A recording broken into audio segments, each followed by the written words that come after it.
बिस्मिल्लाहिर्रहमानिर्रहीम। स्टूडेंट, आज का जो हमारा टॉपिक है बेसिकली वो ज्योमेट्रिक मीन से रिलेटेड जो प्रैक्टिकल एग्जांपल्स हैं जो कि आपके पेपर में भी आ सकती हैं, आज आपसे वो डिस्कस करूंगी।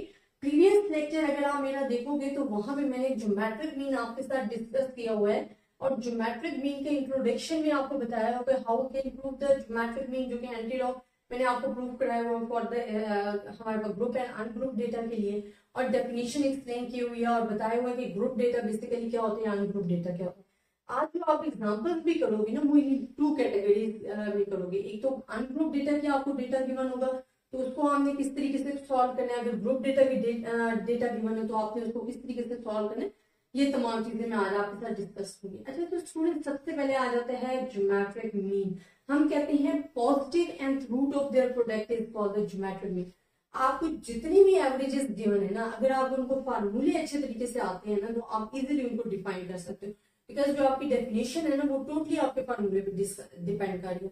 अब हमने क्या है कि हमारी जो ऑब्जर्वेशन है उनका हमने प्रोडक्ट लिया है, पॉजिटिव हमने रूट लिया है और एंड पावर है, तो यही हमने लिखा हुआ है कि positive and root of their product is called the geometric mean. अब ये हमने दो टाइप से पढ़े थे, एक तो अनग्रुप डेटा था उसमें फ्रीक्वेंसी इन्वॉल्व नहीं थी, एक ग्रुप डेटा था जिसमें फ्रीक्वेंसी इन्वॉल्व थी। अब पहला क्वेश्चन, पहली एग्जांपल जो मैं आपको करवाऊंगी ना वो आपकी रिलेट करेगी फॉर द अनग्रुप डेटा के लिहाज से, फिर जो सेकंड एग्जांपल करेंगे ना वो आपकी रिलेट करेगी फ्रॉम द ग्रुप डेटा के लिहाज से। फिर इंशाल्लाह नेक्स्ट हम इसको मजीद फर्दर जो है वो डिस्कस करते जाएंगे। समटाइम आपको शॉर्ट वो दे दिया जाता है मेथड के, उसके लिहाज से हमने जी फाइंड करना, तो वो इंशाल्लाह वो भी मैं आपको साथ करवाती हूँ। सबसे पहले मैं आपको करवाती हूँ फॉर द ग्रुप डेटा। अच्छा, जो ग्रुप डेटा के एग्जाम अनग्रुप डेटा की जो एग्जांपल्स होती है ना वो बड़ी इजी होती है, बिकॉज एक तो उसमें फ्रीक्वेंसी इन्वॉल्व नहीं होती। अब इनमें मैं आपको कह सकती हूँ कि अगर आपको डेटा गिवन, फॉर एग्जाम्पल आपको गिवन है 0.5, मैं आपकी बुक का ही डेटा ले रही हूँ ताकि एक तो आपका कॉन्सेप्ट भी क्लियर हो जाए और आपका बुक की जो एग्जाम्पल्स है वो भी सॉल्व हो जाए। 3.48 आपके पास है 4.7।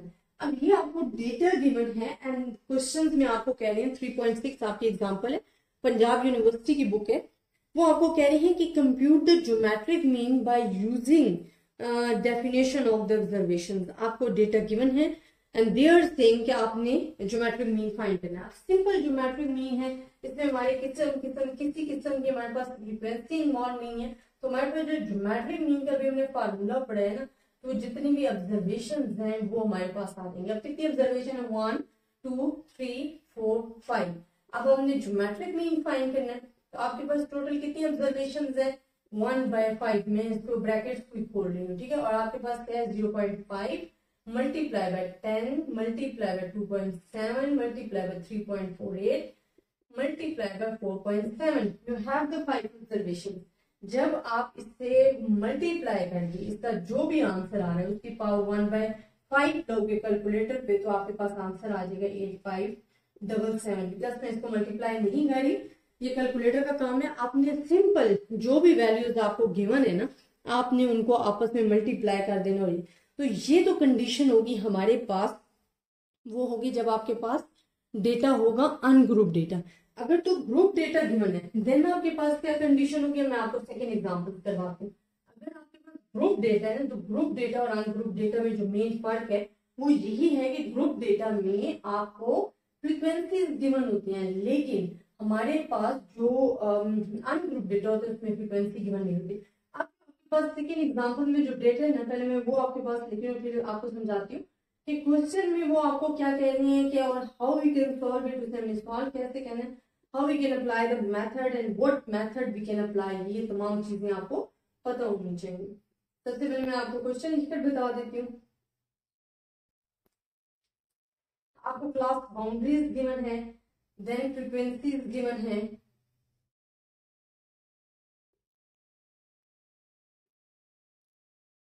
अच्छा स्टूडेंट ये चीजें आपको गिवन है। अब वो आपको क्या कह रहे हैं, तो कहते हैं the group data available on insect growth population of for as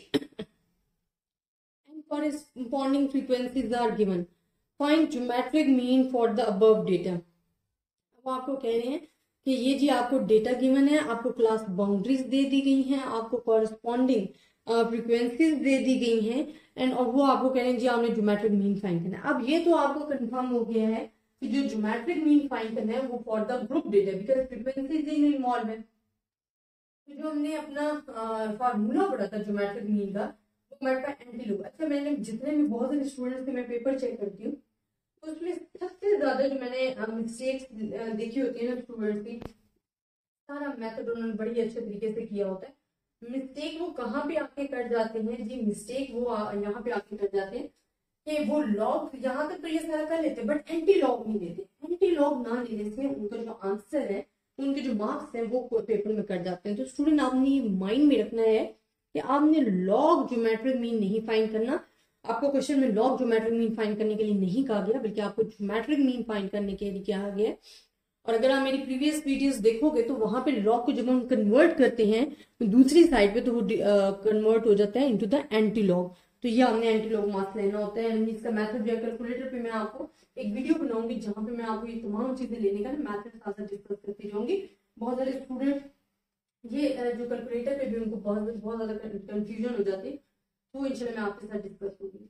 अच्छा, हमें सबसे पहले तो एक्स चाहिए। हमें क्लास मार्क नहीं गिवन थे, मिड पॉइंट्स नहीं गिवन थे, हमें क्लास बाउंड्रीज दी गई थी। तो मिड पॉइंट्स हम खुद फाइंड कर सकते हैं, मिड पॉइंट्स कुछ मुश्किल नहीं है।